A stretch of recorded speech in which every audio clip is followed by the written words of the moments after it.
మీ బట్టలకి సాఫ్టింగ్ ప్రొటెక్షన్ ఇచ్చే సరైన ప్రొడక్ట్ ఎలిమ్ ఫ్యాబ్రిక్ కండిషనర్. ఉన్నాము. ఇంకా కొన్ని అవార్డ్స్ మరికొద్ది సేపట్లో ప్రెజెంట్ చేయడం జరుగుతుంది. బట్ బిఫోర్ దట్ ఈరోజు అవార్డ్ విన్నర్స్ అందరికీ మరొకసారి శుభాకాంక్షల్ని తెలియజెప్తూ ఉన్నాము. అలాగే గౌరవనీయ ముఖ్యమంత్రి వర్యులు శ్రీ ఏ రేవంత్ రెడ్డి గారిని వారి అమూల్యమైనటువంటి ప్రసంగాన్ని ఇవ్వాల్సిందిగా రిక్వెస్ట్ చేస్తున్నాము. సార్.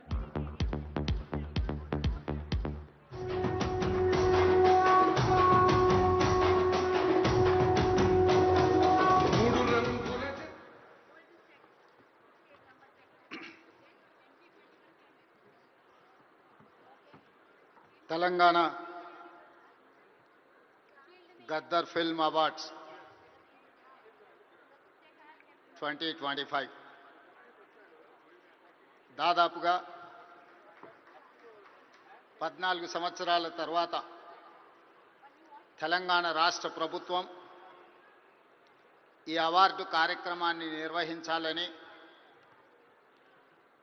సినీ పరిశ్రమకు సంబంధించిన ప్రముఖులు, ముఖ్యంగా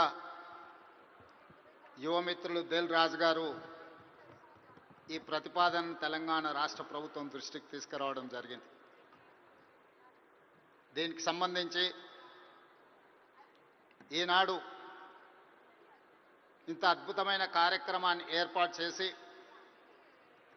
ఈ కార్యక్రమానికి నాతో పాటు ఉప ముఖ్యమంత్రి వర్యులు మిత్రులు బట్టి విక్రమార్క గారు, మా మంత్రివర్యులు సినిమాటోగ్రఫీ శాఖ ప్రత్యేకంగా చూస్తున్న మిత్రులు కోమటిరెడ్డి వెంకటరెడ్డి గారిని, అదేవిధంగా మంత్రివర్యులు వాకిటి శ్రీహరి గారిని, మిత్రులు మధు యాస్కీ గారిని, రాజకీయ ప్రముఖులను, సినీ పరిశ్రమకు సంబంధించిన ప్రముఖులను అందరినీ కూడా ఈ ప్రత్యేకమైన కార్యక్రమానికి ఆహ్వానించి గతంలో ప్రారంభించిన ఒక మంచి సాంప్రదాయాన్ని కొనసాగించడానికి మీరందరూ సహకరించినందుకు మనస్ఫూర్తిగా తెలంగాణ రాష్ట్ర ప్రభుత్వం తరఫున అభినందనలు తెలియజేస్తున్నా. మిత్రులారా, కాంగ్రెస్ పార్టీ, కాంగ్రెస్ ప్రభుత్వం పరిశ్రమను ఎప్పుడూ గౌరవించి మీకు అవసరమైన అన్ని వసతులను ఏర్పాటు చేయడమే కాకుండా మిమ్మల్ని అభినందించాలన్న ఆలోచనతోటి 60 సంవత్సరాల క్రితం, నాకు తెలిసినంత వరకు సినీ ప్రముఖులకు ఇంకా బాగా తెలియాలి, 1964లో తెలుగు సినీ పరిశ్రమను గుర్తించడానికి డైరెక్టర్లను, నటులను, అదేవిధంగా ఇతర కళాకారులను గుర్తించాలి, గుర్తించిన వాళ్లకు అవార్డులు ఇవ్వాలి, ఆ అవార్డులకు నంది పేరు పెట్టాలి అని చెప్పి 60 సంవత్సరాల క్రితం ఆనాటి ప్రభుత్వం నిర్ణయం తీసుకొని ఆ సంప్రదాయాన్ని 14 సంవత్సరాల క్రితం వరకు ఎవరు ఉమ్మడి ఆంధ్రప్రదేశ్కి ముఖ్యమంత్రి అయినా ఈ కార్యక్రమాలను నిర్వహించుకుంటూ వచ్చిండ్రు. మొట్టమొదటి నంది అవార్డు ఉత్తమ నటుడుగా డాక్టర్ అక్కినేని నాగేశ్వరరావు గారు తీసుకున్నారని, అలాంటి గొప్ప కళాకారుడికి ఆనాటి ప్రభుత్వం సముచితమైన గౌరవాన్ని ఇవ్వడాన్ని ఈరోజు మనందరం గుర్తు చేసుకోవాల్సిన అవసరం ఉన్నది. అదేవిధంగా వివిధ కారణాల చేత 14 సంవత్సరాల క్రితం ఆగిపోయిన ఈ కార్యక్రమాన్ని మళ్ళీ కొనసాగించాలన్న ఆలోచనతోటి మా ప్రభుత్వం నంది అవార్డులను ఈరోజు తెలంగాణ గద్దర్ ఫిల్మ్ అవార్డ్స్గా ఈరోజు మీ ముందుకు వచ్చి నిలబడి ఈ 11 సంవత్సరాలు తెలంగాణ రాష్ట్రం ఏర్పడ్డ తర్వాత తీసిన అన్ని సినిమాలకు సంబంధించిన డైరెక్టర్లను, కళాకారులను, కవులను, గాయకులను, సాంకేతిక నిపుణులను అందరినీ అభినందించాలి అని ఈరోజు ఈ కార్యక్రమాన్ని ఏర్పాటు చేసి ఇన్ని గంటలైన ప్రముఖులందరూ ఇక్కడ ఉండి పరిశ్రమ అంతా ఒక్కటే, ఈ పరిశ్రమకు తెలంగాణ రాష్ట్ర ప్రభుత్వం అందిస్తున్న ప్రోత్సాహాన్ని మేమందరం కూడా ఆహ్వానిస్తున్నామని చెప్పి ఇంత సమయం ఇక్కడ కేటాయించినందుకు మీ అందరిని అభినందిస్తూ, గతంలో భారతీయ సినీ పరిశ్రమ అంటే బాలీవుడ్ అని చర్చించుకునేవాళ్ళు. తెలుగు సినీ పరిశ్రమ అంటే చెన్నైలో ఉంది అని మాట్లాడుకునేవాళ్ళు. కానీ ఈనాడు భారతీయ సినీ పరిశ్రమ అంటే తెలుగు సినీ పరిశ్రమ. ఈ తెలుగు సినీ పరిశ్రమకు హైదరాబాద్ వేదిక అని చెప్పి ఈరోజు మీరందరూ నిరూపించినందుకు రాష్ట్ర ప్రభుత్వం తరఫున మిమ్మల్ని అందరిని అభినందిస్తున్నా. సినీ పరిశ్రమకు సంబంధించి మొదటి తరం అన్న నందమూరి తారక రామారావు గారు, డాక్టర్ అక్కినేని నాగేశ్వరరావు గారు. రెండో తరం కృష్ణ గారు, శోభన్ బాబు గారు, కృష్ణం రాజు గారు. మూడవ తరం చిరంజీవి గారు, బాలకృష్ణ గారు, వెంకటేష్, నాగార్జున లాంటి హీరోలు వచ్చారు. ఈనాడు నాలుగో తరం సినీ పరిశ్రమ ఇక్కడ ఉన్నది. నాలుగో తరంలో పవన్ కళ్యాణ్ గారు కావచ్చు, మహేష్ బాబు కావచ్చు, లేదా అల్లు అర్జున్ కావచ్చు. మీరందరూ ఈనాడు తెలుగు సినీ పరిశ్రమకు నాలుగో తరం ప్రాతినిధ్యం వహిస్తున్నారు. ఈరోజు ఈ వేదిక మీద నుంచి చాలామంది విద్యార్థి దశలో నాకు పరిచయం ఉన్న వాళ్ళందరికీ ఈరోజు సినీ పరిశ్రమలో రాణించిందని ఇక్కడ కలుస్తుంటే నాకు చాలా ఆనందం కలిగింది. బన్నీ కావచ్చు, వెంకట్ కావచ్చు, అశ్విన్ దత్ గారి అమ్మాయిలు, లేకపోతే వాళ్ళ అల్లుడు నాగ వైష్ణవ్ కావచ్చు, వీళ్ళందరూ యంగ్ ఏజ్లో కాలేజ్ డేస్లో ఉన్నప్పటి నుంచి వీళ్ళందరూ నాకు తెలుసు. ఈరోజు గొప్ప డైరెక్టర్లుగా, గొప్ప నటులుగా, గొప్ప ప్రొడ్యూసర్స్గా నవీన్ ఎర్నేని లాంటి పెద్ద ప్రొడ్యూసర్స్ అందరూ కూడా మా యువమిత్రులందరూ ఈరోజు ఈ పరిశ్రమలో రాణించడం, ఈరోజు వాళ్ళందరినీ వేదిక మీద నుంచి అభినందించడం చాలా సంతోషకరమైన సందర్భం. అదేవిధంగా ఈ కార్యక్రమం అద్భుతంగా నిర్వహించడమే కాదు, నేను ఒక్క మాట ఈ వేదిక మీద నుంచి సినీ ప్రముఖులందరికీ కూడా చెప్పదలుచుకున్నాను. రాష్ట్ర ప్రభుత్వం కఠినంగా కనిపిస్తుంది, కానీ మిమ్మల్ని అభిమానంగా చూసుకుంటుంది. మీ అభివృద్ధికి 100% తోడ్పాటును అందిస్తుంది. ప్రభుత్వం నడిపేటప్పుడు కొన్ని నిర్ణయాలు తీసుకున్నా అది మిమ్మల్ని ప్రోత్సహించడానికి, మిమ్మల్ని అభినందించడానికి, మీకు సముచితమైన స్థానం కల్పించడానికి ఈ రాష్ట్ర ప్రభుత్వం ప్రయత్నం చేస్తుంది. ఈరోజు ఈ వేదిక మీద నుంచి తెలంగాణ రైజింగ్ 2047కు ఒక ప్రత్యేకత ఉన్నది. ఈ దేశానికి స్వతంత్రం వచ్చి 100 సంవత్సరాలు 2047లో మనం పూర్తి చేసుకోబోతున్నాం. మరి స్వతంత్ర భారతదేశంలో 100 సంవత్సరాలు పూర్తి చేసుకుంటున్నప్పుడు మన దేశం ప్రపంచంలోనే ఒక అద్భుతమైన దేశంగా, మన దేశం ప్రపంచం ఎకానమీని శాసించే విధంగా మన దేశం అభివృద్ధి చెందాలి. అది పరిశ్రమలు కావచ్చు, ముఖ్యంగా IT, pharma, defence and film industry.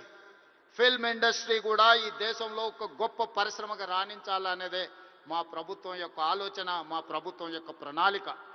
అందుకే ఈరోజు ఈ వేదిక మీద నుంచి మీకు అందరికీ ఒక మాట నేను స్పష్టంగా చెప్పదలుచుకున్నా. నేను మొన్న జరిగిన నీతి ఆయోగ్లో ప్రధానమంత్రి గారికి చెప్పిన 2047 ఏదైతే విజన్ ఉందో 2047కి తెలంగాణ రాష్ట్ర ప్రభుత్వం $3 ట్రిలియన్ ఎకానమీగా అభివృద్ధి చెందాలి. 2035 లోపల $1 ట్రిలియన్ ఎకానమీగా తెలంగాణ రాష్ట్రాన్ని అభివృద్ధి పదం వైపు నడిపిస్తాం. 10 సంవత్సరాలు తిరిగే లోపల $1 ట్రిలియన్ ఎకానమీకి చేరాలన్నా 2047కి $3 ట్రిలియన్ ఎకానమీకి తెలంగాణ రాణించాలి అనంటే సినీ పరిశ్రమ గొప్పగా అభివృద్ధి చెందాలి. ఈరోజు హాలీవుడ్ అంటే అమెరికాకి వెళ్తున్నాం, బాలీవుడ్ అంటే ముంబైకి వెళ్తున్నాం. నేను అడుగుతున్న మిత్రుల్ని, రాజమౌళి గారిని, ఈరోజు ప్రపంచమే గుర్తించే విధంగా అద్భుతమైన సినిమాలను తీయగలిగిన మీరు ఆ పరిశ్రమను ఎందుకు ఈ గడ్డ మీదకి తీసుకురారు అని నేను మిమ్మల్ని అడుగుతున్నా. ఈరోజు రాష్ట్ర ప్రభుత్వం మీకు అండగా నిలబడ్డది. హాలీవుడ్ అమెరికా కాదు, బాలీవుడ్ ముంబై కాదు, హాలీవుడ్ బాలీవుడ్ హైదరాబాదు గడ్డ మీద ఉండాలి. మీకేం కావాలనో నాకు చెప్పండి, రాష్ట్ర ప్రభుత్వం మీకు అండగా నిలబడుతుంది. ఒక ఐటీ పరిశ్రమను, ఒక ఫార్మా ఇండస్ట్రీని, ఒక డిఫెన్స్ ఇండస్ట్రీని ఏ రకంగా ప్రోత్సహించినామో ఈరోజు ఫిల్మ్ ఇండస్ట్రీని అదే విధంగా ప్రోత్సహిస్తాం. మీకు కావాల్సిన ప్రణాళికలు అందిస్తాం. ప్రణాళికలు మీరు రచించండి. మా విజన్ డాక్యుమెంట్లో, తెలంగాణ రైజింగ్ 2047 విజన్ డాక్యుమెంట్లో ఫిల్మ్ ఇండస్ట్రీకి ఒక చాప్టర్ ఇస్తాం. ఆ చాప్టర్ని రాయాల్సిన బాధ్యత సినీ ప్రముఖులకు, ఇక్కడ ఉన్న పెద్దలందరికీ ఉంది. మీకేం కావాలనో నాకు చెప్పండి. నేను ఈరోజు చెప్తున్నా, ఇక్కడ నుంచి 22 సంవత్సరాలు ఈ 22 సంవత్సరాలు క్రియాశీలక రాజకీయాలలో నేను ఉంటా, ఏ హోదాలో ఉన్నా మీకు అండగా నిలబడతా. ఈ పరిశ్రమను అంతర్జాతీయంగా అభివృద్ధి చెందడానికి అవసరమైన అన్ని ప్రణాళికలను, అన్ని రకాల మిమ్మల్ని ప్రోత్సాహకాలను, మీకు అవసరమైన వసతులను ఏర్పాటు చేయడానికి తెలంగాణ రాష్ట్ర ప్రభుత్వం సిద్ధంగా ఉంది. ఈరోజు vision document Telangana means business. Telangana ఎవరైనా రావచ్చు, ఎవరైనా వ్యాపారం చేసుకోవచ్చు, ఎవరైనా వ్యాపారంలో రాణించవచ్చు. ప్రపంచ దేశాల నుంచి ఈరోజు ఫార్చ్యూన్ 500 కంపెనీస్లో 85 కంపెనీల ఫుట్ఫాల్స్ ఈరోజు తెలంగాణ రాష్ట్రంలో ఉన్నాయి. దేశంలో ఏ సిటీలో కూడా 500 ఫార్చ్యూన్ కంపెనీలలో 85 కంపెనీలు ఉన్న సిటీ హైదరాబాద్ సిటీ. ఈరోజు మెట్రోపాలిటన్ సిటీస్ చాలా సందర్భాలలో మాట్లాడుతుంటారు, బెంగళూరుతో పోటా, అమరావతితో పోటా, ముంబై, చెన్నై, లేకపోతే ఢిల్లీ అని. నేను చెప్పదలుచుకుని ఏవి నాకు పోటీ కాదు, వీళ్ళంతా మా సోదరులు. నా పోటీ న్యూయార్క్తోని, టోక్యోతోని, జపాన్తోని, సౌత్ కొరియాతోని, చైనాతోని పరిశ్రమలలో పోటీ పడదలుచుకున్నాను. అభివృద్ధిలో సౌత్ కొరియాతో పోటీ పడదలుచుకున్నాను. జపాన్లో టెక్నాలజీలో పోటీ పడదలుచుకున్నాను. ఇది మా విజన్ డాక్యుమెంట్. తెలంగాణ రైజింగ్ 2047 ఒక విజన్ డాక్యుమెంట్ తయారు చేస్తున్నాం. మా మిత్రుడు దిల్ రాజు గారికి నా సూచన, అందులో ఒక చాప్టర్ సినీ పరిశ్రమకు ఉన్నది. ఆ సినీ పరిశ్రమకు సంబంధించిన చాప్టర్ మీ ప్రముఖులందరూ కలిసి మీకు ఏం కావాలనో చెప్పండి. తెలంగాణ రాష్ట్ర ప్రభుత్వం మీకు అండగా నిలబడుతుంది. నా కళ్ళతోని 2047 15th ఆగస్ట్ రోజు $3 trillion ఎకానమీని చూసినాక ఆ రోజు నేను రాజకీయంగా ఆ రోజు చాలా ఆనందంగా మళ్ళీ సినీ పరిశ్రమ వేదికను ఏర్పాటు చేసి నేను చెప్పింది ఇంతవరకు ఏది మిస్ కాలేదు. ఇంతవరకు నేను ఆలోచన చేసింది, నేను సాధించాలనుకున్న దాంట్లో ఎందులో కూడా ఇంతవరకు నేను ఫెయిల్ కాలే. నా సక్సెస్ రేషియో 100%. అంతెందుకు, ఇక్కడ అశ్విందత్ గారు అమ్మాయి ఉంది. అమ్మాయి కాలేజ్ స్కూల్కి పోయేటప్పుడు నాకు బాగా తెలుసు. అమ్మాయితో నవ్వుతూ అనేవాడు, నువ్వు రెడ్ల అమ్మాయిని పెళ్లి చేసుకుంటావమ్మా అని. సరిగ్గా రెడ్ల అబ్బాయిని పెళ్లి చేసుకొని ఇప్పుడు వేద మీదకి వచ్చింది. 20 years బ్యాకో 25 years బ్యాకో నేను చెప్పిన అమ్మాయికి, నాకు తెలిసినంత వరకు. సో నేను ఒకసారి చెప్పినా అంటే 100% అది జరుగుతుంది. 2047కి $3 trillion ఎకానమీకి మనం చేరుకుంటాం. మీరు కష్టపడితే బాలీవుడ్, హాలీవుడ్ హైదరాబాద్కి వస్తుంది. దానికి సంబంధించి మా వైపు నుంచి సంపూర్ణమైన సహకారం ఉంటుంది. ఈరోజు గద్దరన్న అంటే ఒక చైతన్యం, గద్దరన్న అంటే ఒక విప్లవం, గద్దరన్న అంటే ఒక వేగు చుక్క. గద్దరన్న స్ఫూర్తితోని ఈరోజు తెలంగాణ రాష్ట్రాన్ని మేము సాధించుకున్నాం. జయ జయ హే తెలంగాణ అందించిన ఆద్మశ్రీ, ఈరోజు జై బోలో తెలంగాణ అందించిన గద్దరన్న మాకందరికీ స్ఫూర్తి.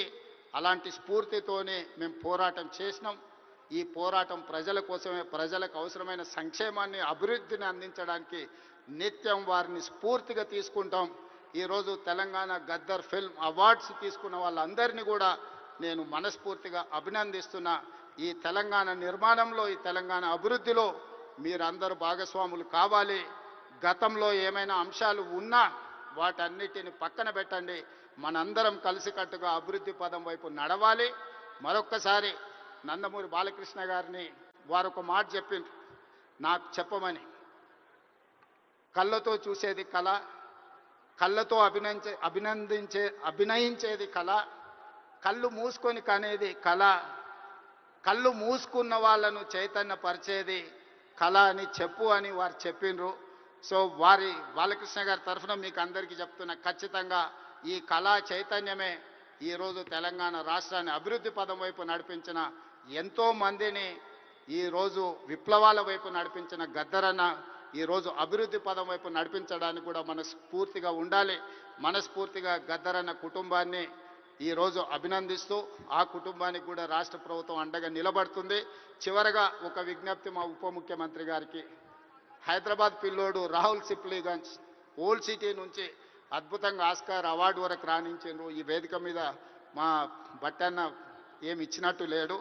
తప్పకుండా అతన్ని అభినందించడానికి, అతన్ని కూడా ఏమైనా ఇవ్వడానికి రాష్ట్ర ప్రభుత్వానికి నేను విజ్ఞప్తి చేస్తున్నాను, మా ఆర్థిక మంత్రి గారికి. సో రాహుల్ సిప్లీగంజ్ కూడా ఏదైనా అవార్డు ఏమి ఇవ్వగలరో మీరు ఇవ్వాల్సిందిగా కోరుకుంటూ మీ అందరి దగ్గర సెలవు తీసుకుంటున్నా. ధన్యవాదాలు మిత్రులారా. Thank you, sir. Thank you so much.